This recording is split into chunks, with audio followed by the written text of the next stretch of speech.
ಇವತ್ತು ಸ್ಕೂಲಲ್ಲಿ ಡಾಕ್ಟರ್ ಮತ್ತು ಆಶಾಕರ್ತರು ಬಂದಿದ್ರಿ. ಅವ್ರು ಯಾಕೆ ಬಂದಿರ ಅಂತ ಹೇಳಿ ತಿಳಿಸ್ಕೊಡ್ತೀನಿ, ಬರ್ರಿ ನೋಡೋಣ. ಬೆಳಗ್ಗೆ ಎದ್ದು ರಂಗೋಲಿ ಹಾಕಿ ಸ್ಕೂಲಿಗೆ ರೆಡಿಯಾಗಿ ಸ್ಕೂಲಿಗೆ ಬಂದೇನ್ರಿ. ಟೈಮ್ ಆಗಿತ್ರಿ. ಎಲ್ಲ ಮಕ್ಕಳಿಗೆ ಪ್ರಾರ್ಥನಾಕ ನಿಂದ್ರಿಸ್ದೇವ್ರಿ. ಪ್ರಾರ್ಥನಾಕ ನಿಂತ್ರಿ. ಮೊದಲ ರಾಷ್ಟ್ರಗೀತೆ ಅಂದ್ರಿ. ಆದ ಬಳಿಕ ಪ್ರತಿಜ್ಞೆ ಮಾಡಿ ಅಂತ ನಮ್ಮ ಕಡೆ ಸಂವಿಧಾನ ಅನ್ನೋದು ರೂಢಿ ಐತ್ರಿ. ಅದಕ್ಕೆ ಎಲ್ಲರೂ ಮಕ್ಕಳು ಸಂವಿಧಾನಗಳನ್ನ ಮಾಡಿದ್ರಿ. ಅಷ್ಟೊತ್ತಿಗೆ ಪ್ರಾರ್ಥನಾ ಶುಭ ಸವೇರಿ ಕಚಿಧರ್ಮ ಅಂತೇಳಿ ಪ್ರಾರ್ಥನೆ ಮಾಡ್ಕೊಂಡ್ರಿ. ಪ್ರಾರ್ಥನಾ ಆದ ಬಳಿಕ ರೀ ನಮ್ಮಲ್ಲಿ ಪಂಚಾಂಗ ಹೇಳೋದು, ದಿನವಿಶೇಷ ಹೇಳೋದು, ಸೂಚರ ಹೇಳೋದು ಇದು ನಮ್ಮಲ್ಲಿ ರೂಢಿ ಅದು. 2025 ರವಿ ಉದಯ 5 ಗಂಟೆ 57 ನಿಮಿಷಕ್ಕೆ ಆಗಿದೆ. ರವಿಯಸ್ತ 5 ಗಂಟೆ 45 ನಿಮಿಷಕ್ಕೆ ಆಗಿದೆ. ಅದಾದ ಬಳಿಕ ರೀ ಎಲ್ಲ ವರ್ಗ ವೈಸ್ ಕ್ವಶನ್ ತೆಗೆದು ಅದನ್ನು ಎಲ್ಲರೂ ಕ್ವಶನ್ ಕೇಳೋದು ಮಾಡೋದು ಅಂಥೇಳಿ ಅದೆಲ್ಲ ನಮ್ಮ ಕಡೆ ಮಾಡ್ತೇವ್ರಿ. ಅದೆಲ್ಲ ಕ್ವಶನ್ನು ಕೇಳೋದ ಆದ ಬಳಿಕ ನಾವೇನೈತಿ ಲಿಂಗಾಷ್ಟಕಮ ಏನೈತಿ ಶ್ಲೋಕ ಅಂದ ಮುಗಿಸ್ತೇವ್ರಿ. ಅದಾದ ಬಳಿಕ ರೀ ಸಾಲಿಯಾರು ತಪ್ಸಾರ ಅವ್ರಿಗೆ ಪನಿಷ್ಮೆಂಟ್ ಕೊಟ್ಟು ಹಿಂಗೆ ಮಾಡತ್ತಾರಂತೀರಿ. ಇವತ್ತು ಶನಿವಾರ ರೀ ಕವಾಯತ ವ್ಯಾಯಾಮ ತಗೊಳಾರ್ದು ಅದಕ್ಕೆ ಕವಾಯತ ಮಾಡ್ಸತ್ತಿದ್ದೇವ್ರಿ. ಆಲ್ರೆಡಿ ನಿಮ್ಗೆ ಇವಾಗ ಗೊತ್ತಾಗಿರ್ಬೇಕ್ರಿ ಆಶಾಕರ್ತರು ಮತ್ತು ಡಾಕ್ಟ್ರು ಯಾಕೆ ಬಂದಾರ ಅಂಥೇಳಿ. ಆಶಾಕರ್ತರು ಮತ್ತು ಡಾಕ್ಟ್ರು ಯಾಕೆ ಬಂದಾರಂದ್ರೆ ರೀ ವ್ಯಾಯಾಮ ಮಾಡ್ಸಕ್ಕೆ ಬಂದಿದ್ರಿ. ಯಾಕಂದ್ರೆ ರೀ ಎಲ್ಲ ಮಕ್ಕಳು ಆರೋಗ್ಯವಂತರಾಗಿರಲಿ ಮತ್ತು ಅವರು ಎಲ್ಲ ಮನೆಯಲ್ಲಿ ಕೂಡ ಏನೈತಿ ದಿನನಿತ್ಯ ವ್ಯಾಯಾಮಗಳನ್ನು ಮಾಡಲಿ ಮತ್ತು ಮನೆಯವ್ರಿಗೆ ತಿಳಿಸ್ಕೊಡ್ಲಿ ವ್ಯಾಯಾಮದಿಂದ ಏನೇನು ಪ್ರಯೋಜನಗಳದ ಅಂಥೇಳಿ ತಿಳಿಸ್ಕೊಟ್ರಿ. ವ್ಯಾಯಾಮ ಮಾಡೋದ್ರಿಂದ ನಾವು ಆರೋಗ್ಯವಂತರಾಗಿರ್ತೇವೆ ಮತ್ತು ನಮಗೆ ಯಾವ ನೋವುಗಳು ಕೂಡ ಬರೋದಿಲ್ಲ ಅಂಥೇಳಿ ಅವರು ಹೇಳಿದ್ರು. ನಾವು ಆರೋಗ್ಯವಂತರಾಗಿರ್ಲಕ್ಕ ನಾವು ದಿನನಿತ್ಯ ಏನೈತಿ ಊಟದ ಮುಂಚೆ ಕೈಗಳನ್ನು ಸ್ವಚ್ಛವಾಗಿ ತೊಳ್ಕೊಬೇಕಂತ ತಿಳಿಸ್ಕೊಟ್ರು ನೋಡ್ರಿ.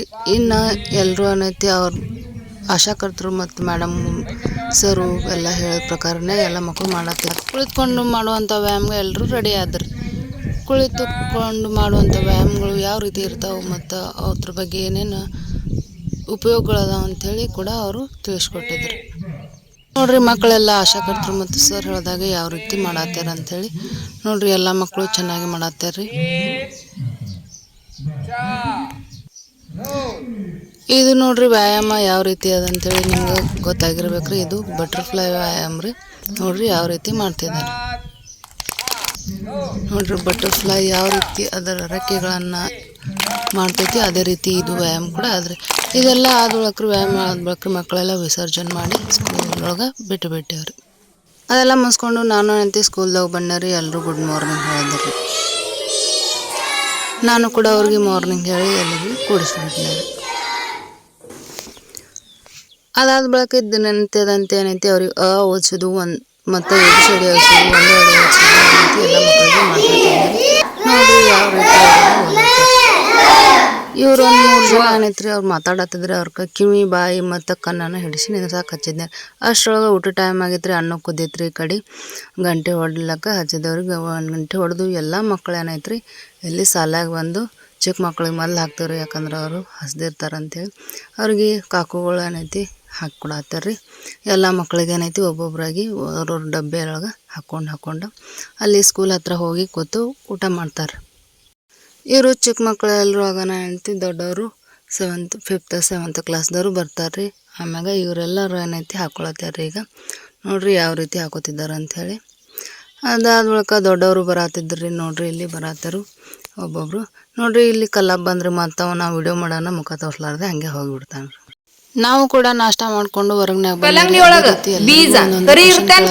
ನೋಡ್ರಿ ಯಾವ ರೀತಿ ಆನ್ಸರ್ ಮಾಡತ್ತಾರೆ ಮಕ್ಕಳೆಲ್ಲ ಯಾವ ರೀತಿ ಕೊಡ್ತಾರಂತೆ. ಜೋರ್ಲಿ ಮಹೇಶ್ ಆಕಳಿಗೆ ಎಷ್ಟು ಕಾಲು ಇರ್ತಾವು ಮನುಷ್ಯರಿಗೆ ಎಷ್ಟು ಕಾಲು ಇರ್ತಾವು? ಒಂದು ಕ್ವಶನ್ ಕೇಳ್ತೀನಿ ಯಾವ ರೀತಿ ಆನ್ಸರ್ ಮಾಡ್ತಾರೆ. ಆಕಳಿಗೆ 3 ಕಾಲು ಇರ್ತಾವ? ಆಕಳಿಗೆ 3 ಕಾಲು ಇರ್ತಾವ? 4 ಇರ್ತಾವ. ಮತ್ 3 ಅಂತ ಹೇಳತ್ತಿಲ್ಲ. 3 ಕಾಲು ಅನಿಲ ಬೇವಿನಕಾಯಿ ನೋಡಿ ಅದು ಹಣ್ಣು ಆಗೋಕ್ಕಿನ್ನ ಮುಂಚೆ ಯಾವ ತರ ಕಲರ್ ಇರ್ತೈತಿ? ಹಣ್ಣು ಆದ ಬಳಕ ಯಾವ ತರ ಕಲರ್ ಇರ್ತೈತಿ? ಇವರಿಗೆ ಯಾಕೆ ಹಣ್ಣು ಆದ ಬಳಕ ಗೊತ್ತಿರಂಗಿಲ್ಲ. ಹಳದಿ ಇರ್ತೈತಿ. ಹಣ್ಣು ಆಗೋಕ್ಕಿನ್ನ ಮುಂಚೆ ಯಾವ ಕಲರ್ ಇರ್ತೈತಿ? ಇಲ್ಲ ಅಂತ ಹೇಳಿ ಪರೀಕ್ಷೆ ಮಾಡಿಸಬೇಕು. ಹಸಿರು. ಸಂದೀಪ್ ಬೆಕ್ಕಿಗೆ ಎಷ್ಟು ಕಿವಿ ಇರ್ತಾವು? 2. ಆದಿತ್ಯ ಕೋಳಿ ನವಿಲ ನೋಡಿ ಇಲ್ಲ? ಕೋಳಿಗೆ ಗರಿ ಇರ್ತಾವೆ, ನವಿಲಿಗೆ ಗರಿ ಇರ್ತಾವು? ನವಿಲಿಗೆ ಗರಿ ಇರ್ತಾವ. ನಡೆ ನೀ ದಾಳಿಂಬ್ರಿ ನೋಡಿ ಇನ್ನು ಎಲ್ರಿಗೂ ಏನೈತಿ ಹೋಮ್ವರ್ಕ್ ದಿನನಿತ್ಯದ ಅಂತ ಏನೈತಿ ಅವ್ರದ್ದು ಹೋಮ್ವರ್ಕನ್ನು ಚೆಕ್ ಮಾಡಿ ಎಲ್ರಿಗೂ ಏನೈತಿ ದಿನನಿತ್ಯ ಅವ್ರ ಹೋಮ್ವರ್ಕನ್ನು ಮನೆಗೆ ಹಾಕ್ಕೊಟ್ನಾರೆ. ಅಷ್ಟರೊಳಗೆ ಇನ್ನೊಬ್ರು ಉಳಿದಿದ್ರೆ ಅಷ್ಟೊಳಗೆ ಗಂಟೆ ಹೊಡಿ ಅವ್ರಿಗೆ ಹಾಕ್ಕೊಟ್ಟ ಮನೆಗೆ ಬಿಟ್ಟಾರ.